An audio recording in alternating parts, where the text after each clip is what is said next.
Hi everyone, मेरा नाम शिवम उपाध्याय है।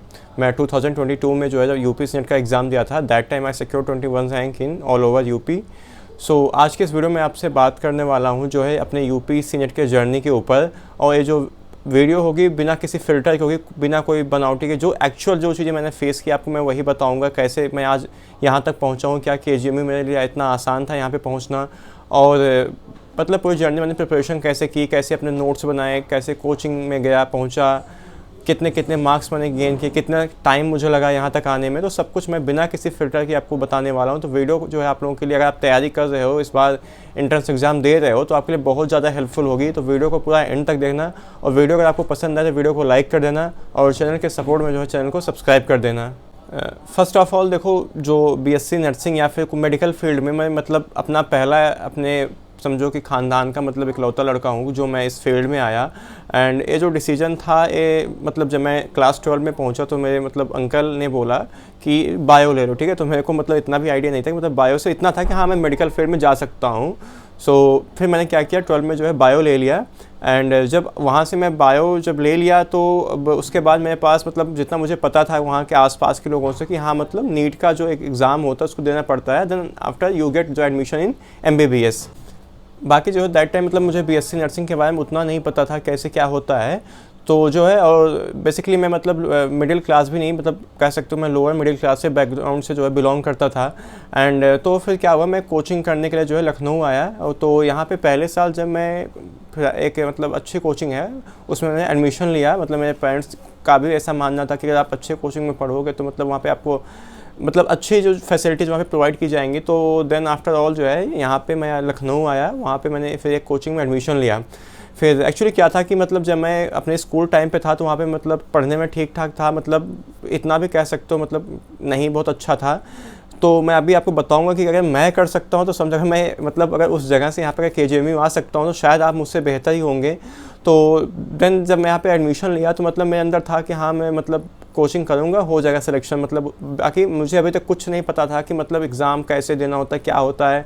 देन मतलब मुझे समझो कि ये जब मैंने कोचिंग में एडमिशन लिया तो मुझे मतलब इतना तक नहीं पता था कि ओएमआर कैसे फिल करते हैं, और मतलब बेसिकली मतलब इसका जो एमसीक्यू बेस्ड क्वेश्चंस कैसे होते हैं। मतलब थोड़ा बहुत जो बोर्ड्स में प्रिपरेशन किया था तो मुझे थोड़ा बहुत आइडिया था कि मतलब ऐसे ऐसे होता है, बट मुझे उतना आइडिया नहीं था कैसे एमसीक्यू सॉल्व करते हैं, कैसे फार्मूले अप्लाई करके आप उस ओएमआर फिल कैसे करते हैं। इवन जब मैंने पहली बार एग्जाम दिया तो मैंने ओएमआर ही गलत फिल कर दी थी नीट के एग्ज़ाम में। तो समझो मैं इस लेवल का था, और आज अगर यहाँ पहुँचा हूँ तो समझो मैंने कितनी मेहनत की है। देन फर्स्ट ऑफ ऑल जब मैं एडमिशन ले लिया मतलब कोचिंग में, फिर वहाँ पर जब पहली बार टेस्ट हुआ ना, तो आप मतलब गेस नहीं, सोच नहीं सकते हो मैंने इतना कम मार्क्स वहाँ पे गेन किया कि मतलब मेरा नाम जो है वहाँ की लिस्ट में था ही नहीं। तो अगर अभी तक आप लोग जो है फ्लोरेंस एकेडमी का फुल सिलेबस का टेस्ट सीरीज़ नहीं ज्वाइन किए हो तो जाके आप इसे ज्वाइन कर लो, क्योंकि सिर्फ 99 रुपीज़ में आपको जो है 18 टेस्ट पेपर प्रोवाइड किया जा रहा है, वो भी यूपी सीनेट के सिलेबस और पैटर्न पे। और इसके साथ आपको जो है फ्री ऑफ कॉस्ट जो है फार्मूला शीट प्रोवाइड की जाएगी। जो क्वेश्चन पेपर होगा बाइलिंगुअल होगा, मतलब कि हिंदी और इंग्लिश जो है दोनों लैंग्वेज में होगा। तो हर कोई इसे बाय कर सकता है, चाहे वो हिंदी मीडियम से हो चाहे वो इंग्लिश मीडियम से हो, ठीक है। और इस टाइम पर आपके लिए जो सबसे इंपॉर्टेंट है, मैं आपको बताया कि क्वेश्चन की प्रैक्टिस करना। इसलिए डू मोर क्वेश्चन प्रैक्टिस, जितना आप क्वेश्चन प्रैक्टिस करोगे उतना आपका कॉन्सेप्ट क्लियर होगा, उतनी आपकी थियरी स्ट्रांग होगी और आप एक अच्छा स्कोर करोगे, ठीक है। तो अगर आप इसे बाई करना चाहते हो तो दिए गए नंबर पे आप व्हाट्सएप करके इसको जो है बाई कर सकते हो। And I will like to recommend you कि यार आप इसे ज़रूर से ज़रूर बाई करो, इसमें आपका ही बेनिफिट है, ठीक है। काफ़ी बहुत हेल्पफुल होगी आपके लिए, ट्रस्ट मी, ठीक है। मैंने एडमिशन लिया, वहाँ पर जब पहला टेस्ट हुआ तो उस टेस्ट की लिस्ट में मेरा नाम ही नहीं था।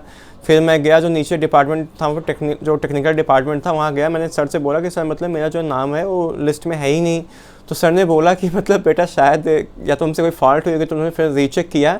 तो मतलब मेरे इतने कम मार्क्स थे कि मतलब कोचिंग वाले की मतलब इतने शर्म आ रही थी मेरा नाम उसमें लिस्ट में ऐड करने में कि मतलब इतना कम मार्क्स है तो कैसे इसका ऐड कर सकते हैं, है ना। तो उससे क्या होगा, मतलब गलत जो है बच्चों पे इम्पैक्ट जाएगा कि इस कोचिंग में इतने कम मार्क्स बच्चे गेन कर रहे हैं। तो बेसिकली यही एक रीज़न था उनका मुझे बताने का। तो आप सोच नहीं सकते हो कि मतलब 720 नंबर का जो एग्ज़ाम हुआ था ना, उसमें मेरे सिर्फ और सिर्फ जो 22 मार्क्स आए थे। तो मैंने सिर्फ मतलब 22 मार्क्स पहली बार जब टेस्ट अटेम्प्ट किया तो मेरे सिर्फ 22 नंबर थे। तो मतलब मेरा जो समझो कि जो मोटिवेशन का लेवल था जो एकदम ऊपर था, एकदम समझो कि अर्श पे था, वो सीधा फर्श पे आ गया कि मतलब मेरे को उस टाइम कुछ अब पता ही मतलब कुछ रियलाइज ही नहीं हो पा रहा मैं कि मतलब कि क्या दूँ तो करूँ क्या आप करूँ। मतलब सोचो 720 के एग्ज़ाम में अगर कोई इंसान 22 नंबर पाता है तो वो किस लेवल का, मतलब उसका क्या लेवल है फिर। तो अगर मैं वहाँ से उठ के अगर यहाँ तक पहुँच सकता हूँ ना, तो आई थिंक आप लोग मुझसे कहीं बेहतर होंगे और आप यहाँ तक पहुँच सकते हो फिर, ठीक है। तो उसके बाद क्या, मतलब मुझे पता है, मैं मतलब जो यूपी बोर्ड हिंदी मीडियम से बिलोंग करता हूँ, तो मुझे मतलब बिल्कुल भी मतलब इंग्लिश आती ही नहीं थी। बहुत बेसिक चीज़ें थोड़ी बहुत आती थी, जितना ग्रामर का थोड़ा बहुत, बाकी मुझे इंग्लिश में मतलब मैं वहाँ सब कुछ तो हिंदी में अपने बोर्ड्स में पढ़ा था, जब यूपी बोर्ड से था।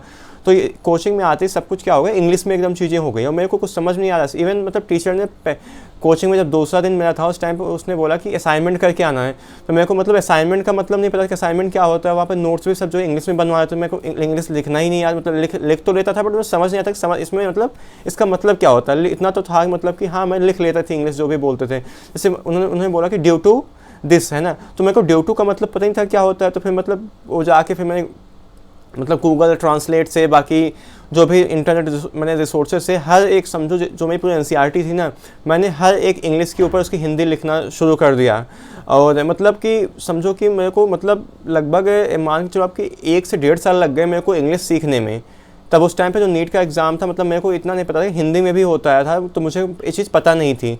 और जब बाद में पता भी चला तो ये हुआ कि मतलब कोचिंग को मैंने इंग्लिश में ज्वाइन कर लिया था, तो हिंदी में और मैं जा नहीं सकता था, तो मेरे लिए बहुत डिफ़िकल्ट था। मतलब अब वहाँ से मेरे पीछे जाना मुश्किल था।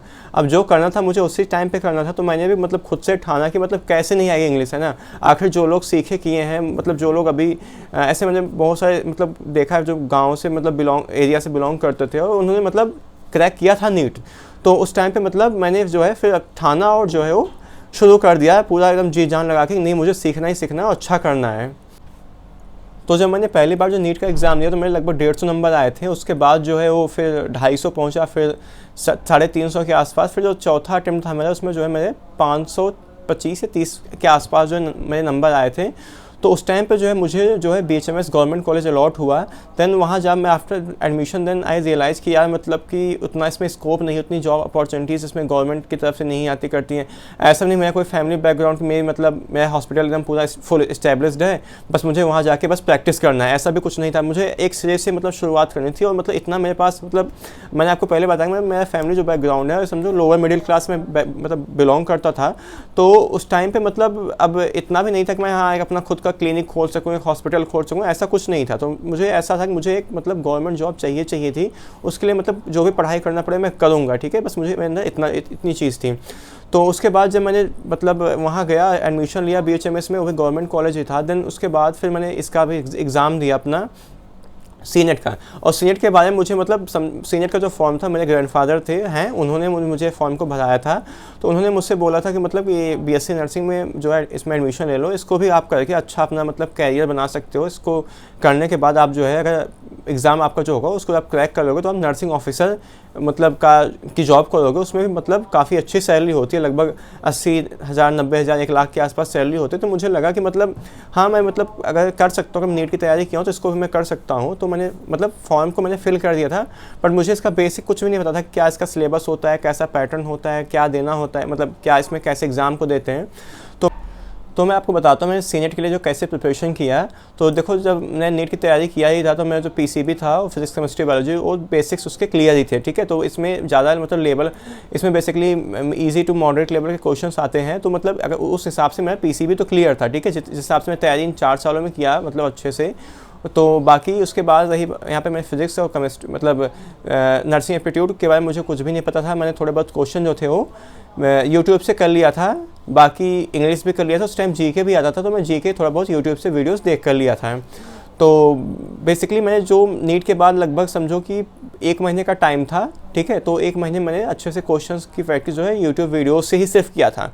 फिर मैंने एक मतलब ऐसे कोई BSc नर्सिंग ओरिएंटेड कोई बुक थी, मुझे याद बुक नहीं आ रही है, बट कोई एक बुक थी, मैंने उस बुक को जो है वो परचेज किया था, बट उससे मैंने नहीं पढ़ा। बाद में यूट्यूब से वीडियोज़ ही देखा मैंने, उसी से मैंने जो अपनी पूरी क्वेश्चंस की प्रैक्टिस सिर्फ किया था। लास्ट के मतलब समझो मेरे पास जो 1 महीने का टाइम था, मैंने सिर्फ और सिर्फ जो क्वेश्चंस की प्रैक्टिस किया था। तो इसलिए मैं आप लोगों को बार बार बोलता हूँ कि आप लोग जो है कोई टेस्ट सीरीज ज्वाइन कर लो, या फिर मैं जो आपको बता रहा हूँ फ्लोरेंस एकेडमी की फुल सिलेबस की टेस्ट सीरीज आप लोग इसे ज्वाइन कर लो, ठीक है। क्योंकि बहुत ही मतलब तो लास्ट के मोमेंट में आपके पास इतना टाइम नहीं होता कि आप मतलब पूरा सिलेबस रिवाइज करो या फिर आप मतलब नए कोई कॉन्सेप्ट पढ़ो। इसलिए मैं आप बार बार बोल रहा हूँ कि आप जितना हो सके आपके पास जो भी नोट्स हैं उसे से मल्टीपल टाइम्स आप रिविजन करो, क्वेश्चंस की प्रैक्टिस करो, और जो क्वेश्चन आपसे गलत हो जाए ना उसकी थियरी आप जाके पढ़ो। वहाँ से ऐसे कर करके आप समझो 1 महीने में ना लगभग पूरा सिलेबस आप कवर कर लोगे।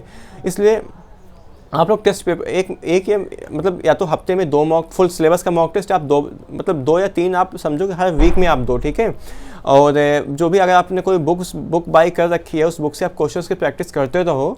और ये सब यही मतलब लास्ट के मोमेंट में आपके लिए यही सबसे ज़्यादा बेनिफिट होगा। आपका सिलेबस अभी नहीं पूरा हो तो आप सिलेबस अब मत कवर करो, और सिलेबस कवर होगा भी नहीं। और ना कोई आप अभी क्रैश कोर्स बाई करो कि आप क्रैश कोर्स बाई कर लो, वहाँ से कर लो, नहीं हो पाएगा। आप देखो लोग ऐसे कोचिंग्स वाले मतलब आपको बस अभी इस टाइम पे मतलब आप कोर्स अपना मतलब सेल करने के लिए आपको भले मतलब बोले कि आप बाई कर लो, सिलेक्शन हो जाएगा, बट ऐसा बिल्कुल नहीं होगा। इस टाइम पे आपके जो खुद से बनाए हुए नोट्स आप सिर्फ उन्हीं को रिवाइज करो। एक मॉक टेस्ट मतलब 1 या 2 दिन में आप एक मॉक टेस्ट दो फुल सिलेबस का, और फिर जो उसकी थियरी आप जो क्वेश्चन गलत हो उसकी थियरी पढ़ो, ठीक है। और उसको एक नोट डाउन करते चलो कॉपी में कि आपसे थियरी कहाँ पे गलत हो रही है। जो लास्ट का मोमेंट आपके पास, समझो कि जब लास्ट के आपके पास मतलब 1 हफ्ता बचेगा, तो सिर्फ आपने जो मतलब बुक में जो आपने ना कॉपी में आपने जो अपनी गलतियां नोट कर रखी है, सिर्फ उन गलतियों को रिवाइज करना, ठीक है। तो बहुत ज़्यादा बेनिफिट होगा। यही चीज़ मैंने भी फॉलो किया था लास्ट के मोमेंट में सीनेट के लिए, ठीक है। और इस टाइम पे लगभग देखो आपको लगभग समझो कि 7 से 8 घंटे की देखो पढ़ाई करनी है। सभी सब्जेक्ट को डिवाइड कर लो कि आप इतने टाइम पे पढ़ोगे, इतने टाइम पे इसको पढ़ोगे। और हर रोज़ आपको सभी सब्जेक्ट को टाइम देना है। ऐसा नहीं कि आज सिर्फ आप फिजिक्स पढ़ो, कल केमिस्ट्री पढ़ोगे। जितने भी सब्जेक्ट आपके एग्जाम में पूछे जाते हैं, आपको डेली सभी टेस्ट को सभी सब्जेक्ट को पढ़ना है। सभी के क्वेश्चन आपको रोज़ प्रैक्टिस करने हैं इस टाइम पे। कोई भी सब्जेक्ट आपको कल के लिए छोड़ना कि इसको हम कल करेंगे, ठीक है। तो रोज का रोज करते जाओ, कोई भी बैकलॉग अभी इस टाइम पे ना बना के चलो। शॉर्ट नोट्स जो है प्रिपेयर करते चलो, ताकि लास्ट के मोमेंट पे आप उसको रिवाइज करो। पीवाईक्यू की प्रैक्टिस करो, ताकि आपको उसका जो यूपीएससी नेट का सिलेबस का पैटर्न होता है आपको पता चले किस लेवल के क्वेश्चंस आपसे एग्जाम में पूछे जाएंगे, ठीक है। आखिर आप थोड़ा अवेयर रहो क्वेश्चंस के लेवल को लेकर के, ठीक है। बाकी घूमना फिरना, अभी बाकी इधर उधर जो भी आप टाइम वेस्ट कर रहे हो, उन सबको थोड़ा अपने कंट्रोल रखो। टाइम बिल्कुल मत वेस्ट करो, आपके पास समय भी बिल्कुल नहीं बचा हो। थोड़ा घूम फिर रहे हो तो अभी घूम फिरना बंद कर दो। दोस्तों यारों के साथ अभी थोड़ी दोस्ती यारी बंद कर दो। एग्जाम आपका जब क्लियर हो जाएगा उसके बाद आप घूम फिर सकते हो, बात कर सकते हो। एंड अगर आप थोड़ा रिलेशनशिप में हो तो अपने पार्टनर को भी बोल सकते हो कि मतलब भी थोड़ा रुक जाए, तब तक आपका एग्जाम नहीं हो जाता, उस टाइम तक आप थोड़ा पढ़ाई पर फोकस कर लो। चाहे वो बॉयज़ हो या गर्ल्स हो, दोनों में से कोई भी अगर आप हो, तो थोड़ा अभी इन सब चीज़ों पर तो कंट्रोल खुद पे, जब तक सेल्फ अपने खुद पे कंट्रोल नहीं करोगे ना, तब तक कुछ आपका नहीं होने वाला है। सेल्फ कंट्रोल अगर जहाँ आपने खुद पे अपने मन पे काबू करना सीख लिया, उस टाइम पे आप बहुत कुछ कर सकते हो। इसलिए मैं आपसे बोल रहा हूँ कि खुद पे थोड़ा कंट्रोल करना सीखो। ये सब चीज़ें जो भी आपके लाइफ में अभी प्राइमरी आपका क्या चीज़ है, प्राइमरी आपका यही गोल होना चाहिए, आपकी पढ़ाई। बाकी सब पे सेकेंडरी रखो, ठीक है। चाहे वो आपका रिलेशनशिप हो, चाहे आपके दोस्त हो, चाहे यार हो, चाहे कहीं घूमने फिरने जा रहे हो, सब कुछ सेकेंडरी चीज़ें हैं। तो अगर आप अभी रिलेशनशिप में हो, तो अगर आप सोच रहे लड़के हो कि तो आप उसके घर वाले आपसे शादी कर देंगे, तो देखो जब तक लड़कों की भाई देखो ज़िंदगी बहुत कठिन है। एक लड़की है तो उसको देखो एक सक्सेसफुल इंसान उससे मतलब शादी कर सकता है, बट अगर आप लड़के हो, आप सक्सेसफुल नहीं होगे, तो कोई भी मतलब चाहे कोई भी लड़के का बाप हो अपनी लड़की को आपको नहीं देगा। क्यों देगा भाई, जब आप उसको खिला पिला भी नहीं सकोगे। तो अगर आपको आगे ये सब कुछ ऐसा आपका अगर प्लान है, तो आपके उसके लिए आपको एक अच्छा कैरियर होना चाहिए, ठीक है, एक अच्छा आपका फ्यूचर होना चाहिए। तो वही देख के तो घर वाले आपसे शादी भी करेंगे उस लड़की के। तो जब आप थोड़ा सक्सेस भी हो जाओगे, तो आप बात भी जाके घर पे कर सकते हो कि हाँ मतलब आप एक बात तो कर सकोगे, हाँ मैं नर्सिंग ऑफिसर हूँ, ठीक है। आप जब उनको पता चलेगा लड़का 1-1.5 लाख रुपए महीने कमा रहा है, तो वो भी जो है एक बार के लिए थोड़ा आप पे सोच भी सकते हैं। बट अगर आप कुछ नहीं करो, निठल्ले हो, तो यार कैसे कोई आपको मतलब शादी करेगा, अपनी लड़की को आपको दे देगा, ठीक है। तो इसलिए देखो मैं लड़कों को स्पेशली बोलूँगा कि पूरा मन लगा के पढ़ाई करो, कोई भी डिस्ट्रैक्शन भी मत पालो, ठीक है। आपके जो भी हो, ठीक है, आप उनसे बोल दो कि अभी थोड़ा रुक जाएँ, कुछ टाइम के लिए आप पढ़ाई पर ध्यान लगा लो, कर लो, ठीक है। उसके बाद आफ्टर ऑल आप तो सब कुछ कर सकते हो, ठीक है। तो फिर कोई दिक्कत नहीं है जहाँ आपका एक बार सिलेक्शन हो गया, ठीक है। उसके बाद अपने कॉलेज लाइफ आप एंजॉय करना, अच्छे से पढ़ना है, बट अभी आप थोड़ा कंट्रोल करो, अच्छे से पढ़ाई करो, ठीक है, जैसा मैंने आपको बोला। और ओवर थिंकिंग बिल्कुल मतलब नेगेटिव बिल्कुल मत सोचो कि आप नेगेटिव नहीं होगा, हमेशा पॉजिटिव सोच रखो। जब आप पॉजिटिव रखोगे तो आपका पॉजिटिव एनवायरनमेंट भी वैसा बनेगा, और आपके अंदर जो है वो एक पॉजिटिविटी आएगी उस चीज़ को करने के लिए, ठीक है। तो हमेशा जो है अच्छे लोगों के साथ रहो, कम बोलो। इस टाइम पे आप जितना कम बोलोगे उतना आप जो डिस्ट्रैक्शन से दूर हो रहोगे, ठीक है। तो बहुत ही लिमिटेड बोलो, काम की चीज़ ही काम से काम लोगों से रखो, ठीक है, बस उतना ही। बाकी अपना सिर्फ आपका जो काम पढ़ाई करना, सिर्फ पढ़ो, बाकी फालतू की चीज़ों से दूर रहो, ठीक है। फ़ोन एक काफ़ी बड़ा डिस्ट्रैक्शन आपके लिए हो सकता है। तो भाई फिलहाल सोशल मीडिया से आप दूर रहो। अपने इंस्टा रील देखते हो, रील तो बहुत ही खतरनाक है इस समय के लिए, ठीक है। वो समझो अपना आपको पता नहीं चलेगा कब आपका दिमाग ना ऐसे से ऐसे कर डालेगा, एकदम उस क्या करता है कि हमारी थिंकिंग को ना कॉन्स्ट्रिक्ट करता चला जाता है। मैं खुद इस चीज़ को फेस किया हूँ, ठीक है। आपको समझो सोचने समझने की एबिलिटी को कम कर देता है, आपकी मेमोरी को वीक कर देता है रील, ये सब चीज़ें। तो इस टाइम पे आप थोड़ा सोशल मीडिया से दूर रहो। आपका जब सिलेक्शन हो जाएगा उसके बाद इंस्टा चला लेना, आप उस पर स्टोरी अपना लगाना करना अपने कॉलेज की, ठीक है। तो अभी फिलहाल इन सब चीज़ों से आप दूर रहो, ठीक है।